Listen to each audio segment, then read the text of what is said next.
Hello everyone, मेरा नाम है अमृत और स्वागत है आप लोगों का इस चैनल पर। आज की इस वीडियो में हम लोग बात करेंगे कि कैसे ये जो साउंड है मेरे मुंह से निकलकर इस माइक्रोफोन के अंदर जाता है और उसके बाद इस केबल के थ्रू इंटरफेस में और इंटरफेस के थ्रू हमें स्पीकर्स में सुनाई देता है। जो प्रोसेस है वो काफ़ी सिंपल है, but there are some technical terms जो मैं आपको साथ के साथ throughout this video explain करता जाऊँगा। तो जैसे ही मैं अपने मुंह से कोई साउंड निकालता हूँ, वो इस आसपास के इन्वायरमेंट के अंदर जितने भी पार्टिकल्स हैं उनके अंदर एक डिस्टर्बेंस क्रिएट कर देता है, which creates a to and fro movement. Now ये टू एंड फ्रो मूवमेंट क्या है? ये उन पार्टिकल्स के बीच में एक कंप्रेशन और रेयरफैक्शन का स्टेट है जो हमारे मुंह से निकली हुई इन्फॉर्मेशन है उसे आगे लेके जाता है।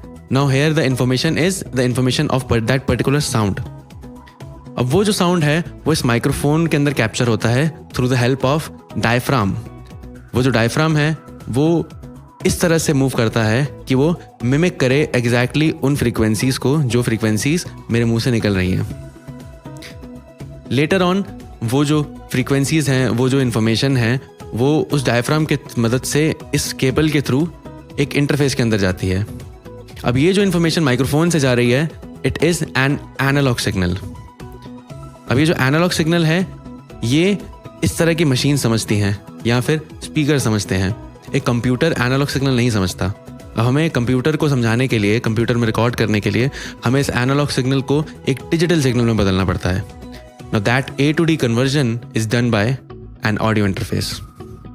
ऑडियो इंटरफेस एक और बहुत बड़ा काम करता है विच इज़ एम्पलीफिकेशन। तो एक ऑडियो इंटरफेस में एक प्रीएम्प होता है which is a very important component, और एक A to D कन्वर्टर होता है।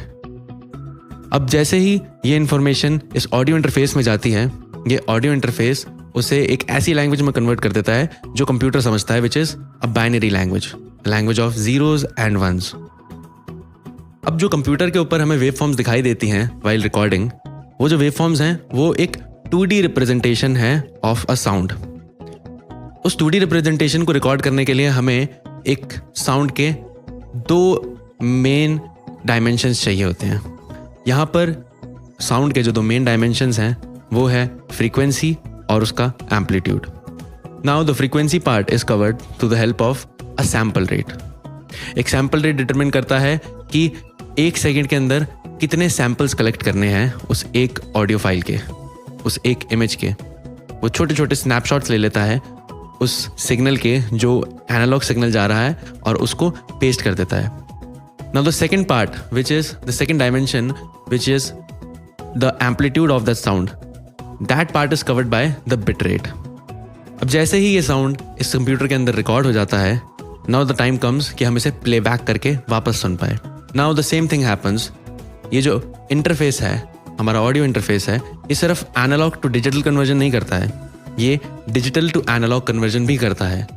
अब जैसे ही मैं यहाँ पर कोई भी साउंड प्ले करूँगा, प्लेबैक करूँगा, वो जो सिग्नल है वो ऑडियो इंटरफेस में जाएगा which is a digital signal, and then वो डिजिटल सिग्नल कन्वर्ट होगा एनालॉग सिग्नल में जो हमारे ये मॉनिटर्स या स्पीकर्स हमें सुनाते हैं। सी कितना आसान था। कुछ छोटी मोटी टेक्निकल टर्म्स थी जो आपको समझने में मुश्किल होती अगर आपको इस तरह से ना समझाया जाता। तो अगर आपको ये वीडियो पसंद आई, आप इसे शेयर करें, अपने दोस्तों को भी बताएं, और अगर आपको और सीखना है तो हमारे चैनल को सब्सक्राइब करें और ध्वनिकार.com पर आएँ और आज के आज अप्लाई करें।